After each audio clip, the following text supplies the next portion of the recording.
Avenatti ended up getting almost 36% below his guideline range. Balwani and Holmes did not get any downward variance. And the Chrisleys got just a little over 30% each in terms of their downward variance. So I guess the takeaway then, ultimately, Doug, is in these high loss cases, the higher the loss, the less the guidelines matter, and the more the story matters. Over 1 million Americans face sentencing every year, and it will be the most important day of their lives. But we don't fully understand the system, how broken it is, and what we can do to make it better. I'm Doug Passon. I'm a 25-year criminal defense lawyer and a sentencing expert.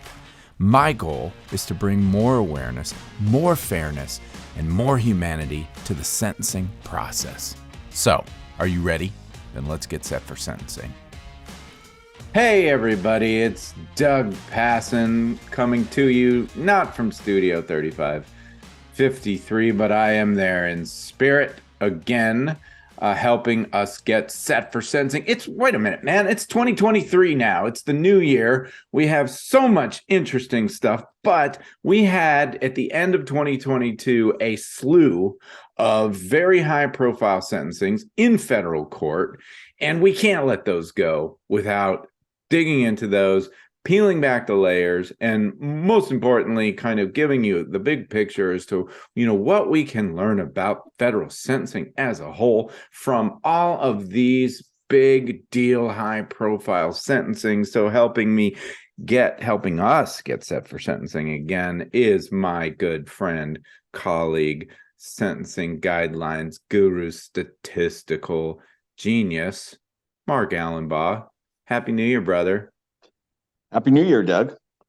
Good to see your face again. So yeah, we're going to be, last, November, we did the Elizabeth Holmes episode. I'm going to put that link in the show notes. Really good deep dive into her sentencing. You handled the hard stuff. I handled the soft stuff. That's how we roll, you and me.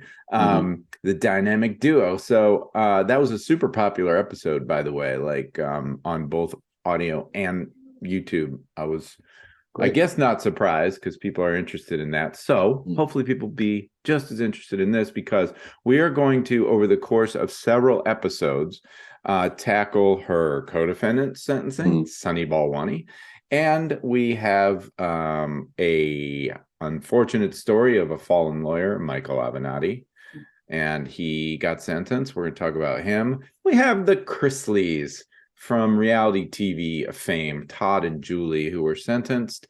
And we got a couple other interesting topics to discuss together, like, say, some criminal referrals from Congress on disgraced former twice impeached President Trump, and apparently a gentleman and we like to we affectionately referred to as SBF, Sam Bankman-Fried, who just got arrested and charged with some seriously massive federal fraud offenses. So we have so much to do together this year, my brother. All right, so here's where I want to start, because I know you've got some amazing charts, statistics, graphs, and what you're going to do for us is, let's put Trump and SBF aside. Yeah. We're just going to be looking at these convictions, these sentencings of these fraud convictions, because they're all, at least on the surface, similarly situated in the sense that they are fraud involving dollar amounts. Right. But you have kind of just done an apples to oranges to hand grenades comparison. And I want you to lay it out for us. What are we looking at? And what's the big takeaway that we can get from all these? And then we'll dig deep into each one of them. Okay. Sounds good. So what I'm going to show you here, this is a chart that shows the particular guidelines that were applied or that were held applicable to each of these defendants, Avenatti, Balwani, the Chrisleys, and Elizabeth Holmes. You can see it there at the bottom. So what the orange blocks indicate the advisory sentencing guidelines range that the court ultimately found was applicable to the defendants. And And for those who are not watching the beautiful visual on the YouTubes, can you give us some numbers just to, do you remember what the orange blocks, what the guideline ranges were for each of these? yes, so for Avenatti, they were 262 to 327 months. Balwani was 135 to 168 months. Todd Chrisley was 216 to 262 months. Julie Chrisley was 121 to 151 months. And Elizabeth Holmes, just like Balwani, was 135 to 168 months. Cool. And if you guys have been listening carefully over the life of our podcast, you will know that under this particular guideline, under the sentencing guidelines, we call it 2B 1.1. It's really the amount of money is the main. There are several factors, but the amount of loss involved in the fraud is the main driver to where those guidelines end up. Is that right? That's correct. Yeah, okay. That's the primary driver. And certainly the primary driver in all of these sentencing, since these would all be considered high loss to very high loss sentencing, especially Balwani and Holmes. The loss that the court found there was approximately $100 million to each of them, even though the government argued that it was even more than that. And by the way, about 92% of all fraud cases have a loss amount of less than $1 million. And so all of these cases are in the top 10%, actually probably the top 5% of fraud loss cases nationwide, at least over the last 10 years. So so again, the orange blocks indicate the loss ranges, or the sentencing ranges, the advisory sentencing ranges, I should say, that I just gone through. And these blue stars here indicate the sentence that was actually imposed by the court. So, for example, with Avenatti, he was looking at a very high loss amount or a very high sentencing range in the 25-year range, but the court ultimately sentenced him to 168 months or 14 years. So that was a significant downward variance, as you can see on the chart. Balwani, in contrast, had a much lower sentencing range, but received a sentence of 155 months, which was about the midpoint of that range. So he didn't get a variance, although he got a much lower sentencing range. And by the way, as I'll show you in a minute here, the loss amount that Avenatti that was attributed to Avenatti was only $12.5 million. Whereas Balwani, as I said before, was $100 million. The reason why Avenatti's sentencing rate was so much higher is because he had a prior conviction in the Southern District of New York, also for fraud, which moved him up to a criminal history category 3, since it was a felony conviction and he received 5 years. And one thing I should add here on this 160, my point simply is that the loss amount wasn't the only primary driver with Avenatti. It was also his criminal history. But it really wasn't what I would say traditional criminal history, since it was somewhat related conduct, what occurred out in the Southern District of New York. But nonetheless, and this is what Avenatti actually argued at his sentencing in the Central District of California, which is where he got this 168-month sentence, is that the Southern District of New York conduct was relevant conduct. And so therefore the two sentences should run concurrently, or at least partly concurrently. And the judge in the Central District of California disagreed with that. And so this 160-month sentence doesn't begin to run until he finishes his New York sentence of 5 years. Yeah. So he got a way higher guideline range because of this other conduct, and correct, he got consecutive sentences. So it almost feels like he got hit 2 times. And for people who maybe didn't follow Avenatti, just real quick, in Southern District of New York, he actually had 2 separate cases, one involving stealing Stormy Daniels' royalty on her book, I think, and the other was shaking down Nike for some payoffs in order not to sue them or to do something, but it was like extortion with Nike. And then the California case is just flat out stealing settlement money from his civil clients that he represented. Right. So it's real interesting, as I'll let you keep going through there, but there's no such thing as an apples to apples comparison in a fraud case. Just the dollar amount is such a bad mechanism to do comparison, in my opinion. Maybe I'm biased, I don't know, but it just feels like what Avenatti did in the trust that he violated was so much more egregious. But maybe that's why the judge hammered him. I don't know, but he got the worst of it of all. Yeah, he got the worst of it, but the judge didn't hammer him. That's kind of the irony here, is that he actually received the biggest downward variance of all the defendants that we're looking at here. He had the smallest loss amount, and we'll talk about that. But again, he was an attorney and he had some significant criminal history. Yeah. And that's why he ended up getting the highest sentence. But still, he got a significant downward variance. Yeah. And if he had a guideline sentence, I mean, that would have hammered him. And his variance is so big that even serving this other 5 years first, and adding to this barely get him to the bottom of the range here. I guess I would just say he didn't get hammered, even though he got a serious sentence, at least relative to the guideline range. Yeah, I mean, I guess hammer's all relative, because you're right. If it could have been a lot worse. The judge could have given him a within guideline sentence, and he would have been up in the 300-month range. Yeah, he would have doubled his sentence, right? Correct. It would have been close to doubling his sentence, or I mean, he could have doubled his sentence. And so, what's really interesting when you look about this, and we could see the Chrisleys here. They both got some significant variances, and they had, at least Todd Chrisley here had a pretty high guideline range. Elizabeth Holmes, of course, had the same guideline range as Balwani, her co-defendant, and she got a modestly lower sentence of 135 months, which was at the bottom of her range. And again, Balwani got in the middle of the range. But what this should show everybody right off the bat is what a mess sentencing is, because the whole point, or I should say, of the sentencing guidelines were meant to do many things, one of which is to treat similarly situated defendants similarly, and also to provide some certainty in sentencing.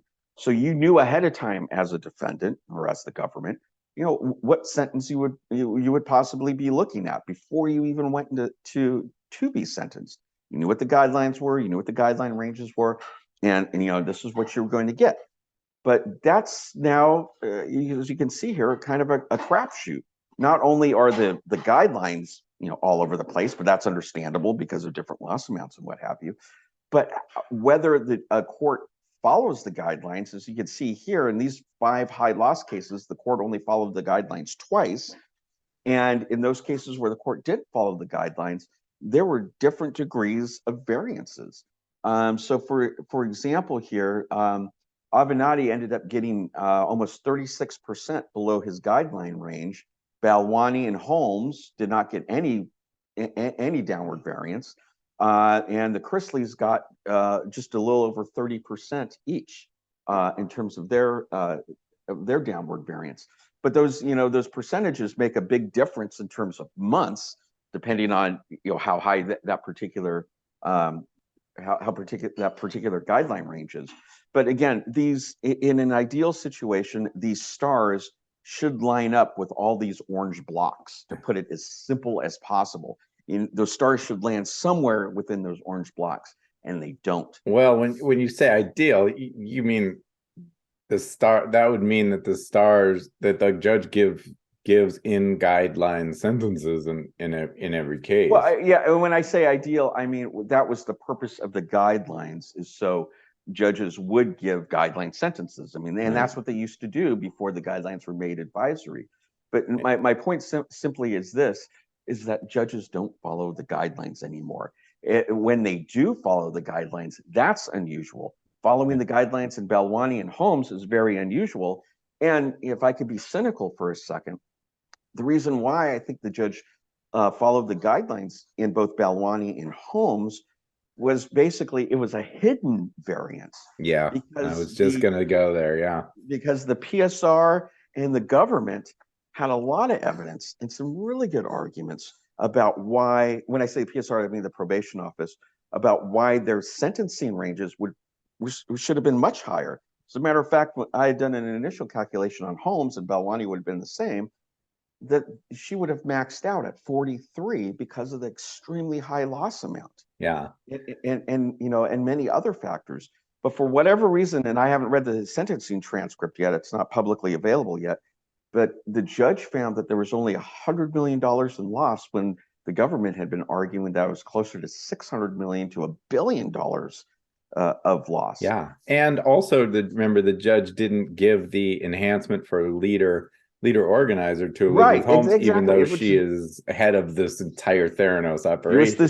She was the CEO, and that so, for any other human, that would have been 4 points, 4 levels. So the judges, by and large, are not following the guidelines unless, well, my cynical brain might say the optics are such that a judge may think for public perception's sake, they don't want to give a sentence that appears to be too lenient or below what the guidelines say. So instead, we can just do a little sleight of hand and not make this finding and not make that finding and possibly artificially, manipulate the final guideline range. Not saying that happened here. I don't know. I wasn't there, but there's just all kinds of ways that you can play games with these guidelines if you want to, I guess, is the takeaway, if you're so motivated. So right. But as you know, as we've spoken about in prior episodes, in fraud cases, in any type of economic crime cases, the higher the loss amount, the more frequent the downward variances are, and the greater degree of those downward variances. And I mean, that bears this out here. As the loss amount goes up, the degree of the variance has decreased, except for Balwani and Holmes. So they're the aberration. In other words, following the guidelines in high loss cases is unusual. As a matter of fact, I would say it's not rare, but I guess the best way to characterize it would be so highly unusual that you would have to question the guidelines and how the guidelines were applied in that case. And again, I'm being cynical here, but statistically, just as a statistician, I would look at the guideline ranges in both Balwani and Holmes and say, there's something funny going on here. Just for the very fact that they're within guideline sentences. That they're within the guideline range. Which is weird. That's exactly right. But that's so weird. Right. And that begs the question I had with Professor Berman so many months back, which is these guidelines are so broken, the judges never follow them. They understand how fundamentally flawed they are. So why do we have them? Should we just scrap them entirely? And the takeaway was, no, we should fix them, but I have no idea how that fix goes in a situation like this. Yeah. Well, there's two easy fixes. One is you have to increase the ranges under the it's scrapping the sentencing table. And I think this is probably for another podcast, but I think using these variables to compare and contrast actual individuals is great, but it's the sentencing table that's the problem. But we could talk about that another time. Well, I'll buy that for $1. And my whole rap is to reduce someone's entire life down to a chart, a set of numbers on a table is dehumanizing and kind of gross. So I'm all for scrapping the sentencing. Well, that's what credit agencies do. Yeah. Well, that's and my friends in China and their social credit scores. So, well, this ain't China, brother. Not yet. Not yet. It is. But okay. I need to do a Chinese sentencing podcast. I need to find a sentencing expert in China. Do you know? Oh, you're one of those? I know. Yes. What? I know China sentencing up and down. Yeah. Okay, good. So we have another podcast. I have access to data too. All right, good. So now we're going to be recording 2 months of podcasts right now here today. All right. So is there more that we need to do here? Yes. So now, okay. So now we're looking at this chart here, showing just the crapshoot that the sentences imposed do not match the guidelines. Okay. But the one thing that we've also discussed is that the loss amount is the driving factor in for fraud sentencing. I mean, it is the primary sentencing factor or the sentencing enhancement. I mean, we have the role in the role in the offense, conduct, sophisticated means, all these other +2s, +4s, but the loss amount could go anywhere from a +2 to a +30, depending on the amount of loss involved. So what is interesting to me and what is I think also interesting to judges is the role loss plays in sentencing, especially in high loss sentencings. What's the correlation, in other words, ultimately between the loss amount and the sentence that's imposed? And guess what? It's none. Now, can we see this on your screen, the comparison of loss to loss per month? Okay, so what this shows, and it needs a little bit of explanation, but here, let's start with Holmes here on the right-hand side. So this blue column is the amount of loss that was attributed to her, $100 million. And you read that off the left-hand side. But as we saw, Holmes only got 135 months. So what that means is for every $740,000 here in the blue column, read off the right side, for every $740,000 she stole or defrauded her investors of, she got 1 month in prison. So the more money you're allowed to steal per month in prison, the shorter your prison sentence is going to be. Or in other words, the less role loss plays in the sentence that's ultimately imposed. And we can see here on the orange scale, it's all over the map. With Mr. Avenatti, poor Mr. Avenatti, he ended up getting hit over 10 times as hard as Holmes. He was only allowed, if you will, to defraud his clients of $73,000. And then he got for every $73,000 he defrauded his clients, he got a month in prison. Whereas if Holmes had been treated the same way, she would have only gotten 1 month when he got 10. Now, that's the whole point. She was treated 10 times more leniently, if we just look at loss, than what he was treated, than how he was treated. And you could see also, again, the difference in the loss amounts here. The Chrisleys were pretty significant at $20 million, but the pale in comparison to what Balwani and Holmes received at $100 million.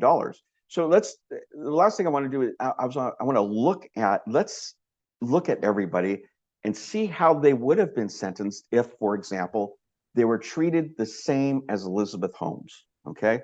So again, and by the way, these charts are so nice, man.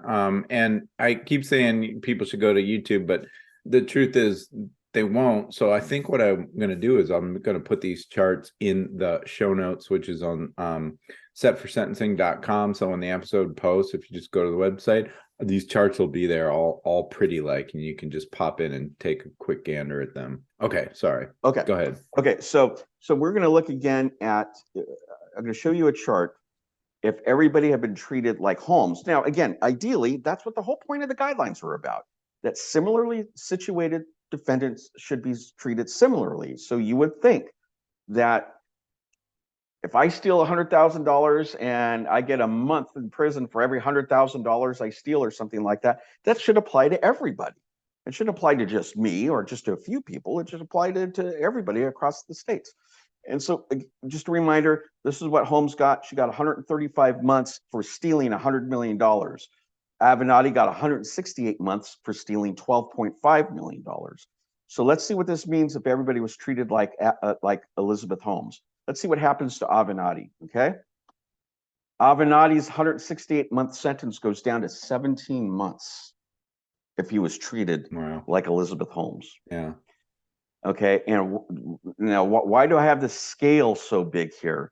It goes from 0 to 1600. Well, we'll see here in a second.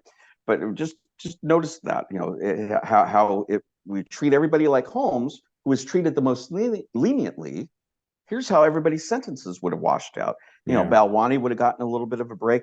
The Chrysleys would have got a hell of a break. They would only be doing 27 months each. So now let's look at how everybody would have been treated if they had been treated like Avenatti, whose loss amount most severely impacted his sentence. Remember, he was only allowed to steal $73,000 for every month of imprisonment that he got. So here's what happens if we treat everybody like Avenatti instead of Holmes. Balwani and Holmes, they ain't ever getting out of prison. They're going to be doing over 100 years. And, and the Chrisleys are going to be doing a lot more time than about double to triple the time. Certainly for Todd Chrisley, he's going to be doing almost double the time. And Julie Chrisley would be doing about triple the time. If those two had been treated like Michael Avenatti, where loss, again, is the primary driver. What's the point of all of this? Yeah, so people who are not seeing this, just the raw numbers for Balwani and Holmes, 1,360 months in prison. I don't even know. That's a couple of lifetimes, basically. Right. Yeah. Right. So, in years, so people understand that, it's over 113 years in prison. Yeah. 113 years and 4 months.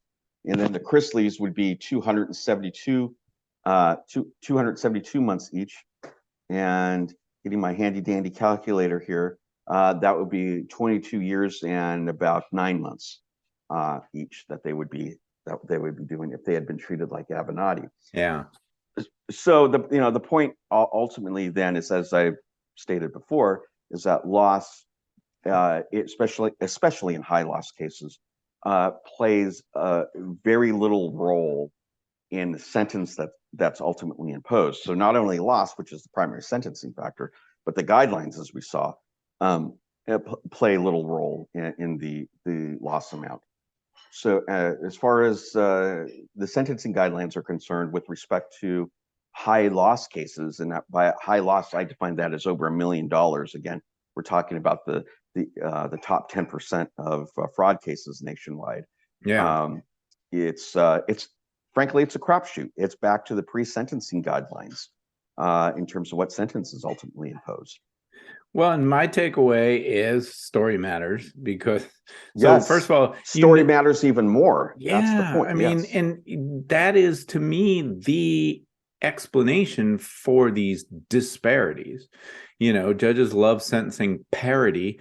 That your chart is rife with disparity, and the question is why? And you just have to look at Michael Avenatti. I mean, he's a lawyer. He's being prosecuted by lawyers. He's being sentenced by a judge who's a lawyer.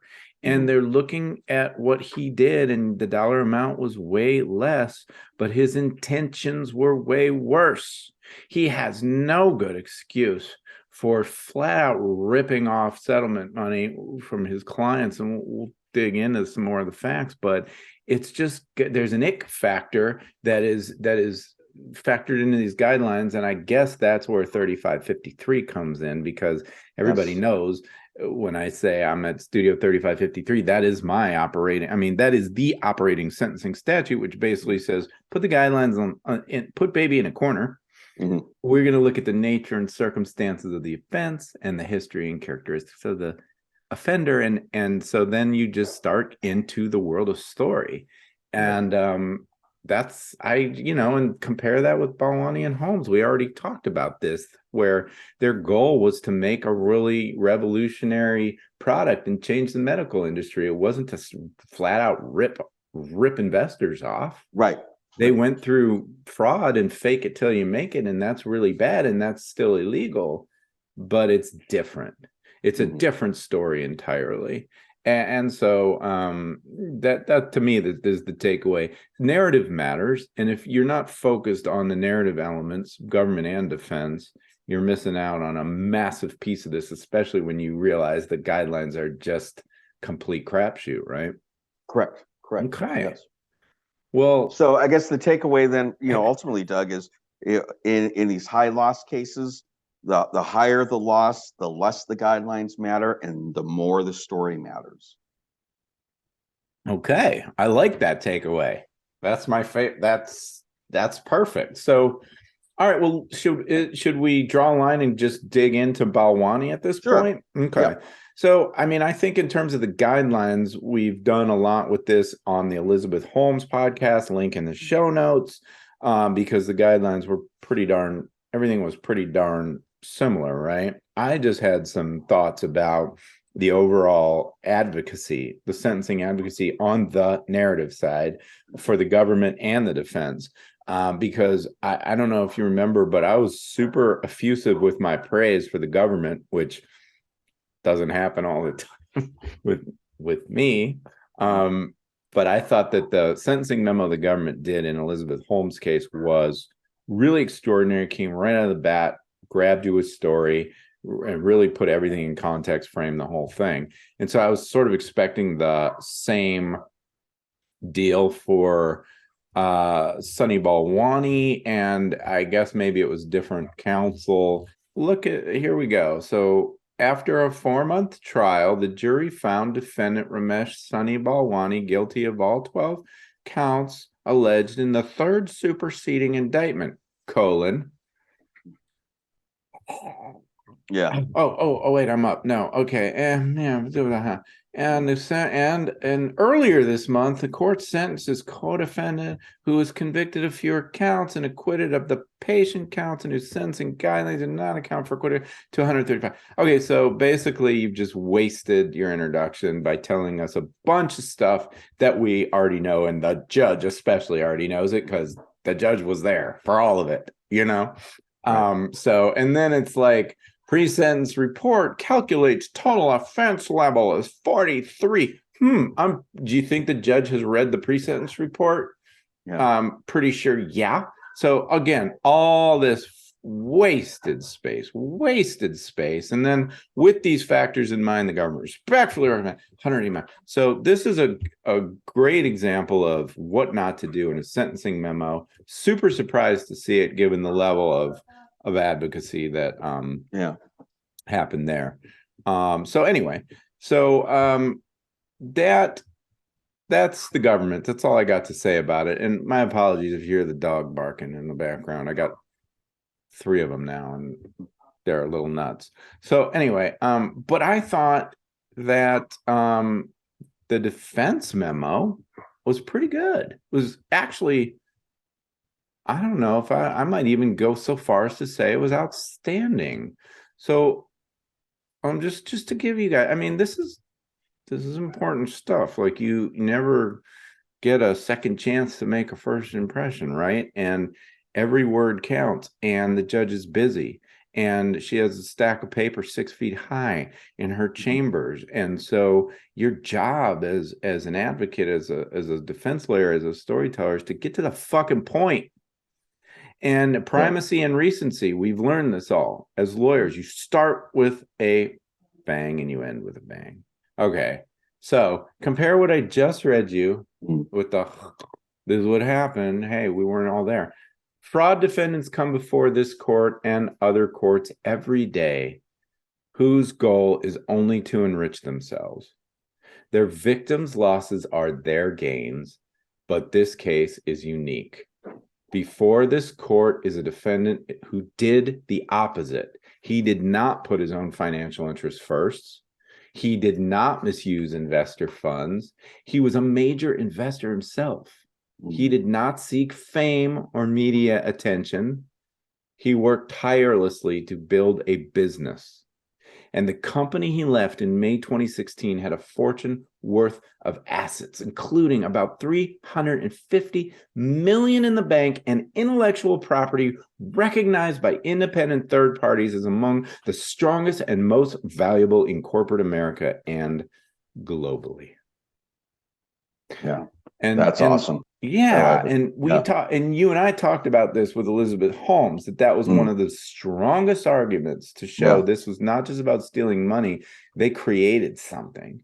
They were working towards something, and they didn't get all the way across the finish line, but the work they did do is gonna be super important and valuable to the world going forward. And maybe they didn't get all the way there, but they certainly got us much closer than we ever have been. And their intentions were good, their choices were bad. Right.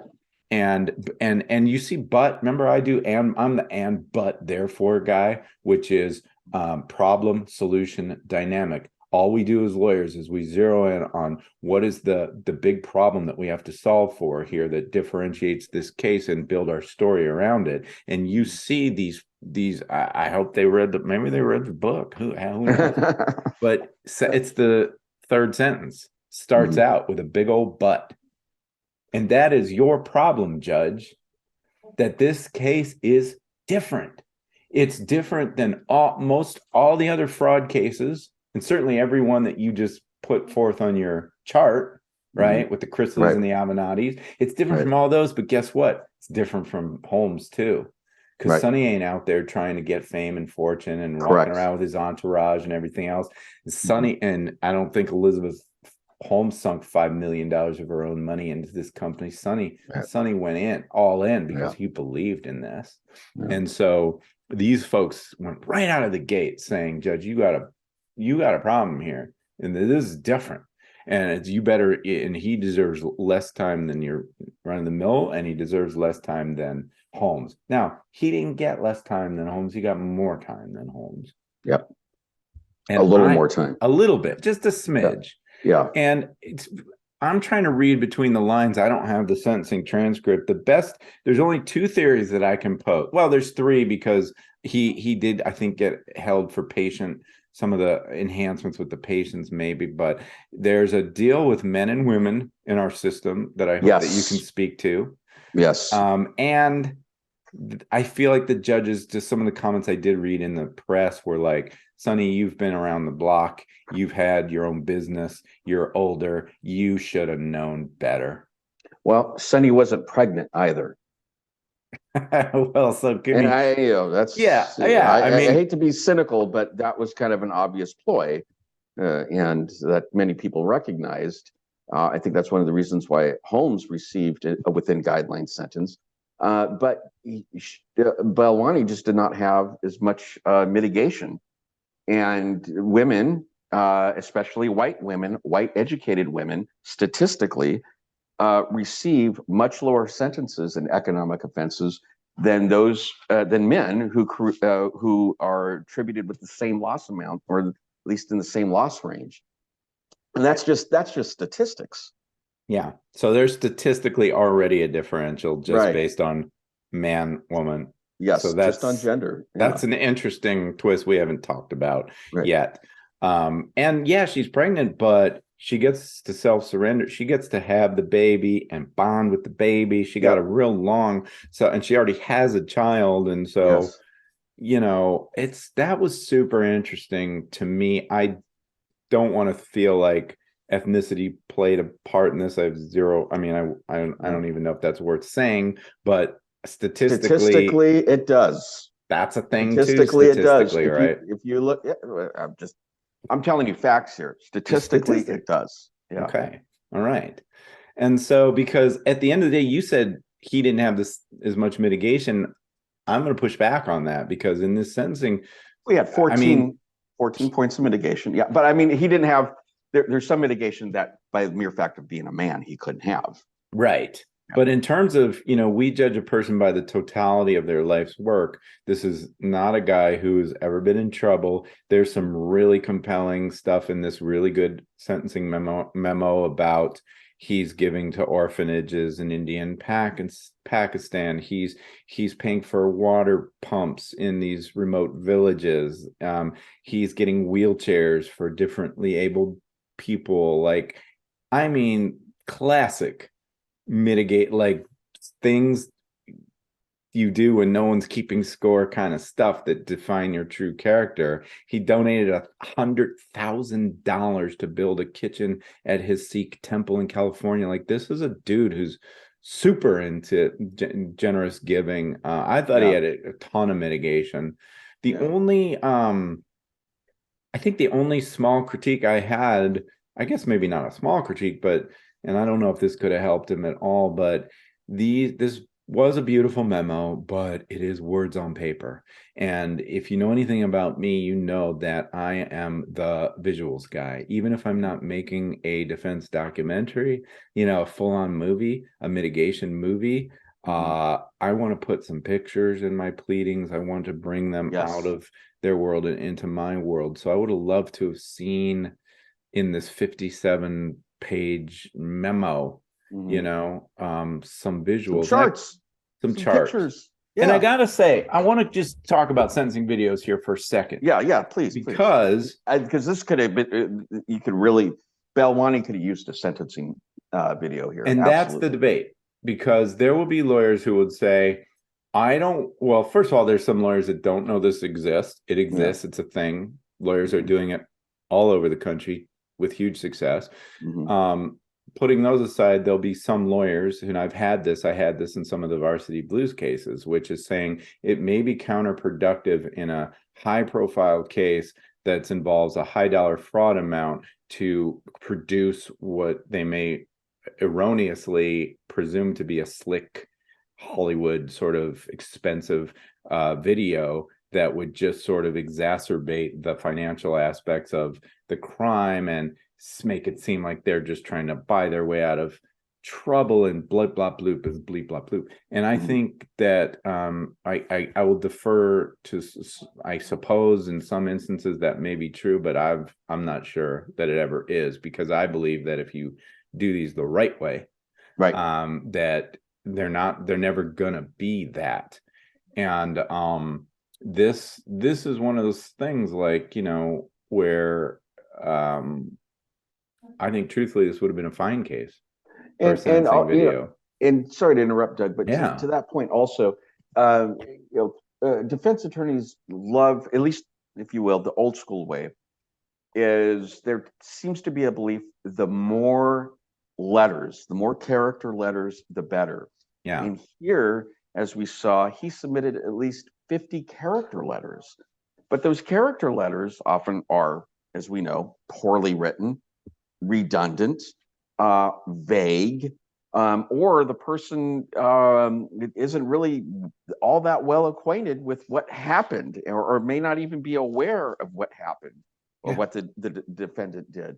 So they serve very little purpose. And if you already have a 58-page sentencing memo and you're going to throw on another 100 pages of letters, judges are human. They only have so much time, and their interest levels are only going to stay so much. Their attention span is only so long. So with sentencing videos, that's so much more impactful, especially what you do with respect to the bringing to life some of these letters. Instead of a dry letter, having real life people speaking into the camera with you interviewing them. That is so much more, as they say, a picture speaks 1,000 words, a video speaks 1,000,000 character letters. Yeah. So instead of 57 pages of memo, 50 pages of letters, a 15-minute video, and it may be Sonny Balwani isn't even in the video. Maybe it's just a video of a couple of kids in the orphanage whose lives their whole trajectory of life has been altered because of the generosity of this man who did this stuff when nobody was looking and when he wasn't in any trouble. Maybe it's going to that village and telling the story of the water pump. Exactly. And that's it, Judge. It's not about him. It's not about me. It's not about me talking about how great I am. It's just about the truth of my character. Right. And that whatever's going on here was never my intent. This is not me. And one thing too, I want to add is you had pointed out earlier when you were criticizing the government sentencing memo, how at the very beginning of their memo, they're stating already what we know, what the judge knows, and they're just regurgitating unnecessary filler, if you will. That often, I find that to be the case too, when attorneys not only do they want a lot of letters, but they spend pages and pages and pages quoting from these letters. What's the point of adding them? It's just like it makes the court's job that much more difficult. Instead of quoting, maybe summarize a couple of them. We're going to talk about that, I think, in Julie Chrisley's memo. That's exactly, I think it was 9 pages of the memo is not even quotes, just it looked like the letters verbatim. Just like block quotes. So also Well, I have three. I'm yeah. sorry. I have three criticisms though of this particular sentencing memo. Okay. If I may, if this is okay Yes, time. please. Okay. So actually, four. One is the length. I think when you're getting up around over 30 pages, Yeah. again, court is only going to have so much attention. Yep. And where even in civil litigation, you don't see motions for summary judgment that are much longer than 30 pages. And many courts have word length limits because after a while you're just getting redundant and or you're gilding the lily and your strong points are getting lost in all this minutia that's being thrown in there. But and I'm not saying what I'm going to point out here is I think this should have been added, but at taking out some of the other stuff. I don't think this should have been a 70-page sentencing memo. I think it should have been much shorter. But there were three things in here that I think were a mistake, two of which they should have had in there, and one of which they shouldn't have. And I would have changed it. One is, and speaking for myself, they needed some statistics in here. There was no discussion of statistics that really could have helped the judge here. And a nice little chart by Mark or something like that could have really helped the judge and maybe even getting that sentence lower, for one. I mean, truthfully, Mark, with the overview that you did in the case, probably that's going to be said of every single, and yeah, shameless plug, that's what you do, that's what we do. But I'm sorry, if nobody is following the guidelines and yet parity is still a thing for judges, they have to know how the statistics shake out. So at this point, it's like, man, I'm sorry, it should be like mandatory, like basic 101 sentencing memo. So anyway, go ahead. And then the second thing that they did, they discussed COVID, but in terms of what Balwani was helping people with respect to COVID and donating and all this other stuff. But what they didn't discuss, and I think this is going to be the case, unfortunately, for years to come, because we're not out of this pandemic as much as we want to think we are. We're not out of this. They did not discuss his health with respect to COVID or the fact that the prisons are overpopulated. And even the prisons that prison that he's probably going to be sent to is well overpopulation, and he's going to end up there getting sick. And frankly, I mean, I'm not a doctor, but just looking at him, he didn't look the specimen of health to me. So I'm sure he has some comorbidities, and he's also older. I mean, he's over 50, so he's considered an elderly inmate. So the fact that wasn't really touched upon was it should have been. I think that's something that must, especially for any defendant that's over 50, you got to talk about COVID. You got to talk about the impact of COVID on the defendant. And it's going to be this way for the next few years at the very least. And then the last thing, and this is something that Alice has repeated to us time and time again, is when you're asking for, as a defense counsel, when you're asking for a sentence, don't talk yourself out of, I can't remember exactly what he says, but don't talk yourself out of reasonableness, where you might be asking for something that's just so outlandish that it's going to make the court less.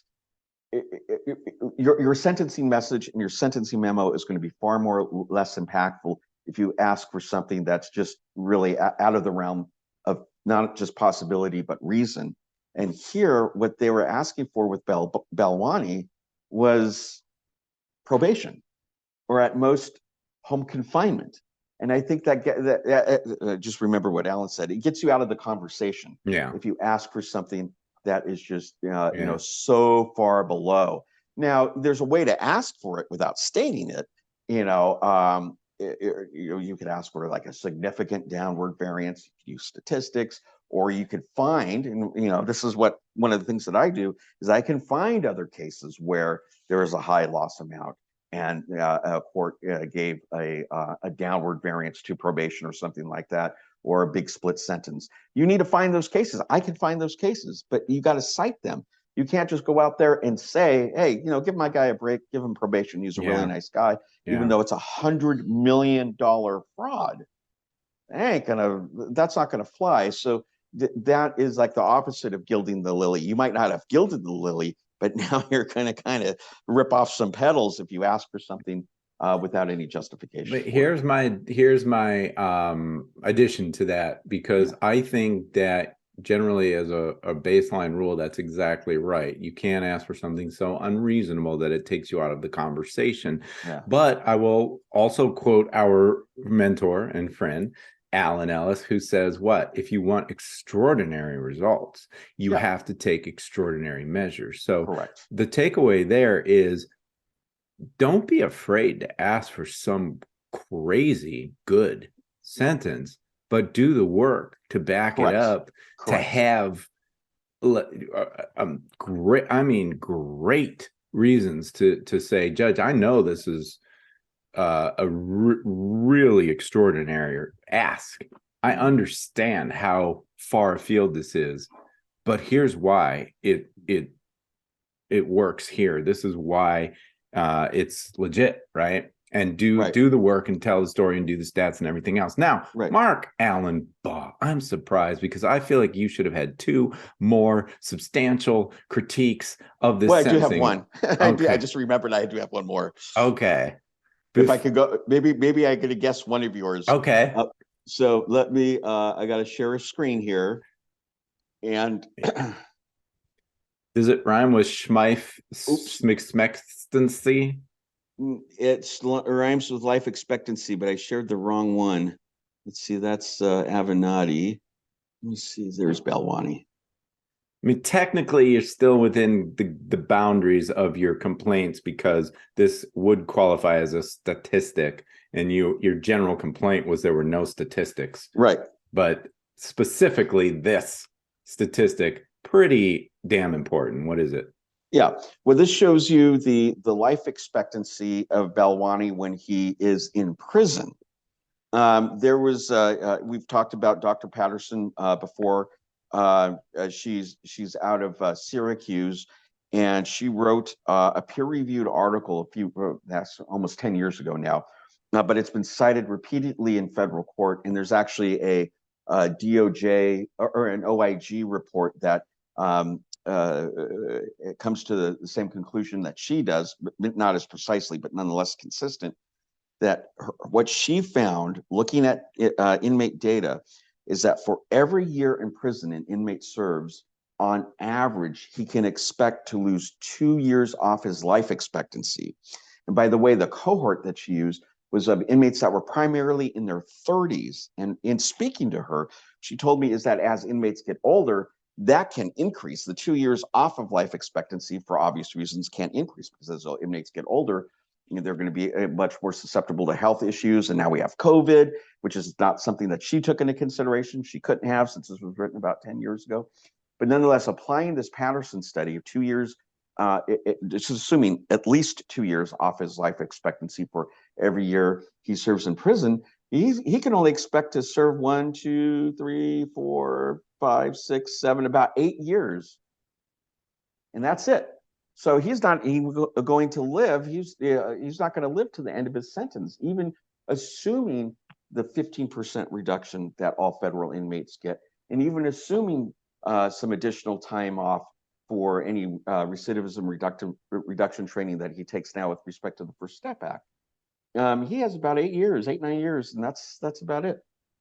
So that's a takeaway. We've done this before on other podcasts, but lawyers sometimes talk about life expectancy, but they almost always don't realize that Patterson study exists, and that the life expectancy numbers that they're using, or that the judge would on occasion use, they're not accurate. And the Patterson study, by the way, Doug, sorry to interrupt. Yeah, it's been cited in several federal cases in support, including federal appellate cases, as well as at least 3 state Supreme Court cases that it's been cited as persuasive authority. Mm-hmm. And of course, there's the OIG reports about how terrible the healthcare is in the BOP. So there are all these intangibles that basically say once you go into a prison system like that, and you're elderly, which is anything over 50, like it's a real issue, and I do believe that judges who are human beings care about this, and they don't necessarily want, no matter what your crime is, they don't necessarily always think, well, I hope you die in prison. Right. That right. if you can make a compelling case that this sentence is going to get you dead in prison, that is a powerful mitigation. So good. I'm glad you caught that. Was there any other? Because there's still You one said there more. was two, so I'm Yeah. sorry, Doug. You got me. Okay. You got me. Well, What did I it just miss? shows your humility. You're a humble man. Because if it were me, my major complaint would be, unlike the government sentence or the defendant's sentencing memo in the Holmes portion of this, nobody cited Mark H. Allenbaugh's Drawn from Nowhere, a review of the U.S. Sentencing Commission's white collar sentencing guidelines and loss data, 26 Federal Sentencing Reporter, 2013. They didn't cite you in this, but you were cited in Holmes. So I would have felt really slighted if I were you, and I would send them an angry letter, or at least write an op-ed to the Times about there this. You go. I got a couple more things to say about this sentencing. And so I guess I'll just apologize up front for my being critical of the government, because Lord knows I'm never critical of the government, the prosecution in a case. But putting aside their lackluster performance on the memo, they did something in the way of argument here that I thought was a little bit gross. And I wanted to shine a little bit of a light on that, for the simple fact that people need to understand, because we defense lawyers have a bad rap, right? That we're just going to say anything and do anything to get our clients off or get them a lower sentence. And, every once in a blue moon, the government does something that I don't think is too kosher, and I feel like it's worth calling them out on it. So here it is about the difference between their arguments between Holmes and Balwani. And before, so the government basically talked about the assistant U.S. attorney, I believe his name is Jeffrey Schenck, said in court that Balwani should receive a longer sentence than Holmes because he oversaw Theranos's lab, which endangered patients. He says, quote, "The lab is the source of some of the greatest harm." So why is that? Why do I feel like that's kind of icky? I'll tell you why. Because first of all, they asked for the exact same sentence, 180 months, for Balwani and Holmes. Right. And Holmes gets 11.25, but now they say Sonny should still get that 180 months because he's way more culpable than Holmes because of this lab thing. So what does that tell you? It tells me they shouldn't have asked for 180 months for Holmes. Right. He's either way more culpable than Holmes or he's not. So what's the problem there? I don't like it. It's talking out of two sides of their mouth, and it feels shady to me.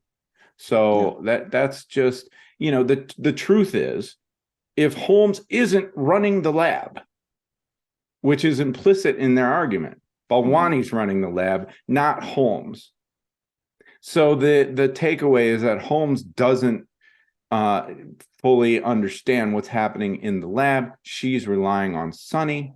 That is what we call exculpatory evidence in our world. It makes her less culpable. But when it came time for her sentencing, no. She was the worst of the worst. And they wanted that patient enhancement, and they wanted the lab. They wanted the full boat, and they couldn't get it on her. So we're going to now just try our damnedest to get it on him, even if it means fudging some of our thoughts and arguments on this. It's and I don't like it. It's not good faith. I would go so far as say it's not good faith. And just like defense counsel can talk their way out of the conversation by the ask, the government can too. And, judges can see through that. And that may be one of the reasons why neither of them got what the government was asking for. Yeah. Okay, so last thing about this, I think it's kind of interesting. Maybe it's in the weeds, but it's about where he's going to serve his sentence.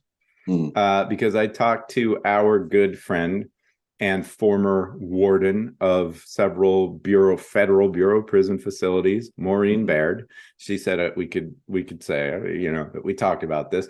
And Maureen is a consultant, and we use her all the time because what she knows about where a person will serve their sentence and how they will serve their sentence, like what that will be like and how severe and punitive it'll be, is also a very important part of mitigation, also totally absent from any of these cases that we're going to talk about. But I noticed that in his memo, he asked to serve his sentence at the minimum security camp at Lompoc, California. And I just said, Mo, what do you have any thoughts on this? Because I don't know. That's why we have experts, right? We go to these great people. And she said some interesting stuff. The public safety factor for sentencing length. Yeah. Do you want to explain real quick what a public safety factor? Well, you go ahead. Yeah. I got to control a dog. Okay. Yeah. Oh, I thought that was my dog barking. Okay. Well, they basically do a numeric calculation to determine your risk in BOP, to determine where your placement is going to be. And we won't go into too much detail, but essentially what she says is if you have a sentence of greater than 10 years remaining to serve, you're not eligible for camp. Yep. Correct. But that doesn't apply to female offenders, but it applies to males. So his lawyer, who might have needed the benefit of a prison expert, could have said, that's very nice that you asked for the minimum security camp. He ain't eligible for that. Yeah. So, he gets a 15-year sentence. So, if the co-defendant is a male, he will not be eligible for camp placement for at least 3 years. He'll receive 2.21 years of good conduct time, which brings his sentence to a little more than 12 years. He'll likely earn some First Step Act credits once he has a pattern. This is a whole lot of jargon. Yep. But basically, if his recommendation is for that camp, he's likely going to be designated to FCI Lompoc, which is a low security facility, not a camp. Which is a low security facility, 28% over its rated capacity. Oh, I'm so glad you knew that. It's scary and weird that you knew that so quickly and like off the bat, but that means it's overcrowded. Right? It's overcrowded. Yes. Yeah. And she said, and totally unprepared. And as you know, Lompoc, that whole facility there, the FCC Lompoc, was one of the worst hit when the pandemic first started. And now we're going to be into the fifth wave coming in the next few months. And Lompoc isn't any better. It's probably worse off than it was at the beginning of the pandemic because they have even less staff now. Yeah. So, and there's another place nearby called Terminal Island, which Maureen says would have been a much better option for him and for all of those factors in the grand scheme of things. Right. And so, you don't fault the lawyers. But Terminal Island is 29% over its rated capacity. Okay. So. Well, I'm not sure what the other intangibles were there, but or tangibles. I don't know exactly what her basis for that opinion, but I guess the takeaway is, I'm not dissing on these lawyers. We've all been guilty of not knowing what we don't know, but I just know that there are people out there who do know. And, the more we do this work, the more those people we come across and bring it into our fold. Maureen's probably our favorite of all of them. Yes. And she does work with Walt Pablo at prisonology.com, and we did a whole podcast about it. So, that's it. We've been going at least an hour or so with just Sunny Balwani. So I think this is where we're going to end this particular portion of our thing, but we still have so much more to talk about. So I want everybody to keep coming back. It sounds like AA, keep coming back.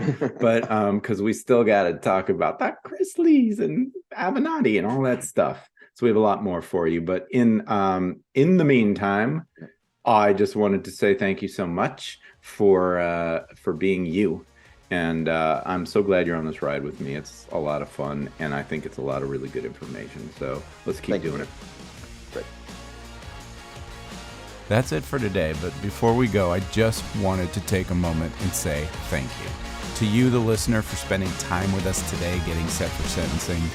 Whether you're a lawyer, someone who could use the help, or maybe you're just a true crime buff who loves the inside scoop on how this whole thing works, I am so glad you're here, and I hope you keep listening. If you're interested in knowing more about what I do, mitigation videos, case consults, live teaching, on-demand educational content, books, articles, all of it, please visit www.dougpassonlaw.com. I'm Doug Passon. Until next time, hang in there. Wait a minute, that's a stupid way to sign off on a podcast about sentencing. Hang in there. What's the matter with you, man? I guess they call that gallows humor. Sorry. All right. Well, I will see you next time on Set for Sentencing. Bye-bye.